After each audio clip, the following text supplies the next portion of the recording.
issues, but to be our future leaders on criminal justice. It really makes an enormous difference, so thank you. I want to also thank my partner in writing this legislation, Congresswoman McCarthy.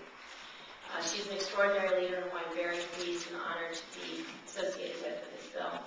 I also want to welcome Mayor Bloomberg, Commissioner Kelly, Jackie Hilley, New Yorkers Against Gun Violence, the Brady Campaign, and the parents of Nyasha Prior Yard. We will have an opportunity to talk to all of them today. First, a bit about why we're here. As a mother of 2 young children, one challenge that is always at the forefront for me is how do we keep our children and our families safe. From terrorism to war to gun violence and the gangs, this must be our top priority.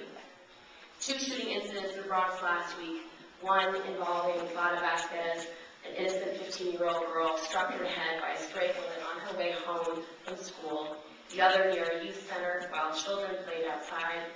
These events are shocking and require action. One tragedy that has a personal impact on me was the shooting earlier this year of Nyasha Prior Yard, a 17-year-old Nazareth High School student in Bedford-Stuyvesant. One weekend evening, like any other teenager, she was looking for something to do, and she and her friends went to a local party. When a gunfight began amongst gangs, Nyasha lost her life. Her parents, Jennifer Prior and Alberta Yard, are here today with us.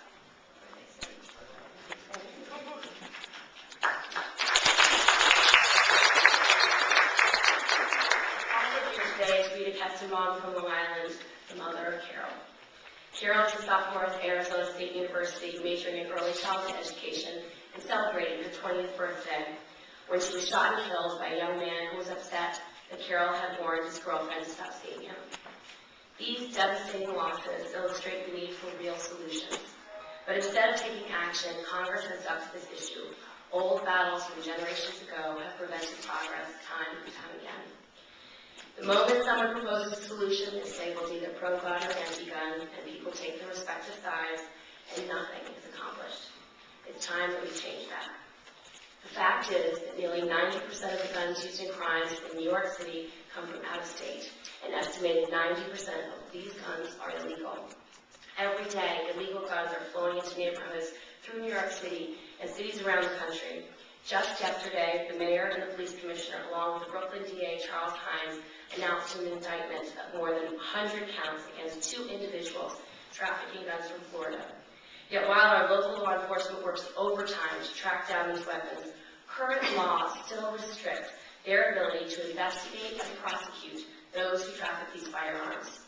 Over the last several months, I've been working closely with Congresswoman McCarthy, Mayor Bloomberg, the Brady Campaign, New Yorkers Against Gun Violence, to offer the first comprehensive legislation to crack down on illegal trafficking of guns and stop the flow of these illegal weapons into our communities.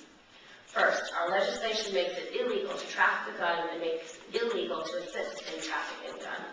From the person who buys the gun from the dealer, to the person illegally selling the gun out of the trunk of his or her car, to the kingpin who is organizing this criminal network, the legislation makes crystal clear that these people are criminals and should be prosecuted. Second, we're establishing strong penalties. Under our bill, traffickers and straw purchasers could face up to 20 years in prison, and kingpins could face an additional 5 years. Penalties could increase depending on the number of guns trafficked. Those that engage in the conspiracy of gun trafficking will also be subject to the same punishment as those who physically sell and receive these illegal guns. These tough penalties will help to dismantle the criminal networks that are terrorizing our communities. Third, we empower the Attorney General and the ATF to crack down on any corrupt gun dealers who knowingly sell to traffickers or straw purchasers. Let's not lose sight of the fact that the overwhelming majority of licensed gun dealers are responsible and law-abiding. But putting reasonable punishments in place for the few who are not, we can stop these corrupt dealers, create a deterrent to engage in these behaviors, and keep our neighborhoods safe. Fourth, our legislation provides the funding ATF needs to investigate gun dealers, enforce these tough new restrictions, and support law enforcement as they track down and prosecute traffickers into our city. Federal law allows the ATF to investigate federally licensed gun dealers annually, but they are unable to do so without much-needed additional resources. Finally, my legislation upholds the Constitution and protects abiding gun owners that get a criminal criminal background check. They get a background check before selling or purchasing a gun. This bill does not provide any new regulations on individuals who wish to sell or give firearms as a gift to law-abiding family members, friends, or neighbors. It creates an incentive to conduct a background check before the gun is exchanged. These are exactly the kinds of solutions that we need to stop gun violence in our communities. Now, I want to recognize my colleague, Congressman Carolyn McCarthy, who will be introducing this bill in the House of Representatives. As you all know, Congresswoman McCarthy has been the leading force in Congress working to eliminate gun violence in our communities. She and her staff have been an extraordinary asset to our team in working on this legislation. Her expertise on these matters and her deep passion for this cause is unparalleled. Thank you for being here, and thank you for your incredible life's work on this bill and other matters. Congresswoman Carolyn McCarthy.